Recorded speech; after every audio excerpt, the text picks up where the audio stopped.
नाजरीन, आज हम बात करेंगे सुल्तान महमूद गजनवी के बारे में। सुल्तान महमूद गजनवी के दरबार में साइलों और दरख्वास्त गुजारों की भीड़ लगी हुई थी कि एक शख्स हाजिर हुआ और अर्ज करने लगा, हुजूर, मेरी शिकायत निहायत संगीन नौयत की है और कुछ इस किस्म की है कि मैं इसे बरसर दरबार सबके सामने पेश नहीं कर सकता। सुल्तान ये सुनकर फौरन उठ खड़े हुए और साइल को खलवत खाने में ले जाकर पूछा कि तुम्हें क्या शिकायत है। इसने अर्ज किया, हुजूर, एक अरसे से आपके भांजे ने ये तरीका इख्तियार कर रखा है कि वो मुसल्ला होकर मेरे मकान पर आता है, मुझे मार पेट कर बाहर निकाल देता है और खुद जबरन मेरे घर में घुसकर मेरी घरवाली के साथ बदतमीजी करता है।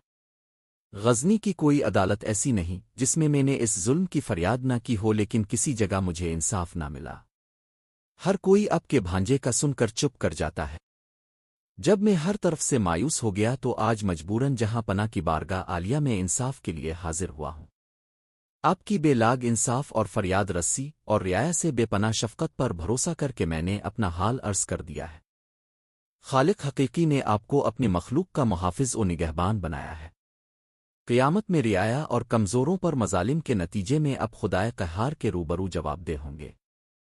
अगर अपने मेरे हाल पर रहम फरमा कर इंसाफ किया तो बेहतर है, वरना मैं इस मामले को मुंतकिम हकीकी के सुपुर्द करके इंसाफ का इंतज़ार करूंगा।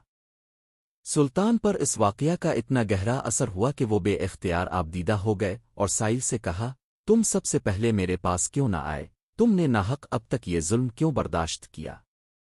साइल ने अर्ज किया, हुजूर, मैं काफ़ी अरसे से इस कोशिश में था कि किसी तरह बारगाह सुल्तानी तक पहुंच पाऊं, मगर दरबानों और चौकीदारों की रुकावटों ने कामयाब न होने दिया। अल्लाह ही जानता है कि आज भी किस तदबीर से यहां तक पहुंचा हूं।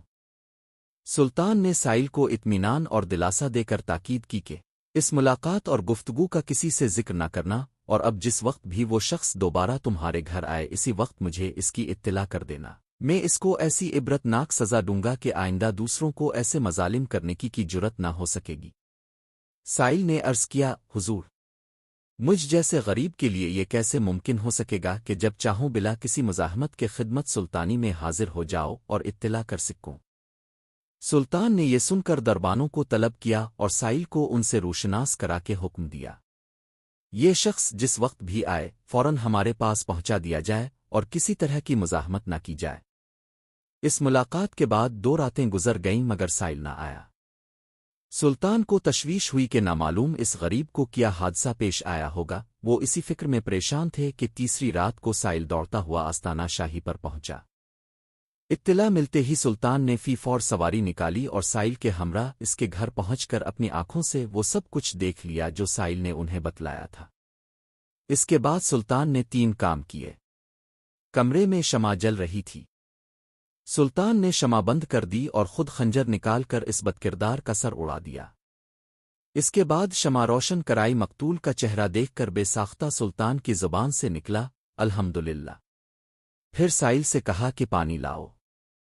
साइल जल्दी से पानी लाया तो सुल्तान ने पानी पीकर साइल से कहा कि अब तुम इत्मीनान से अपने घर में आराम करो, इंशाअल्लाह अब कभी भी तुम्हें कोई तकलीफ ना पहुंचेगी। मेरी वजह से अब तक तुम पर जो जुल्म हुआ, खुदा के लिए इसके लिए मुझे मुआफ कर देना। ये कहकर सुल्तान महमूद गजनवी रुखसत होना ही चाहता था कि साइल ने दामन पकड़कर अर्ज किया, जनाब हुजूर वाला, आपने जिस तरह एक मजलूम के साथ इंसाफ फरमाया हत्ता कि अपनी कराबतदारी और खून का भी ख्याल न किया, अल्लाह ताला आपको इसकी जज़ाई खैर अता फरमाए और अजर अजीम इनात फरमाए। अगर इजाज़त फरमाई जाए तो एक बात मालूम करना चाहता हूं कि अपने पहले शमा बंद करवाई, फिर रोशन कराकर मकतूल का सर देखकर अल्हम्दुलिल्लाह फरमाया और उसके फौरन बाद पानी तलब फरमाया, इसकी क्या वजह थी? सुल्तान ने हर चंद टालना चाहा मगर साइल के इसरार पर इसे बतलाना ही पड़ा।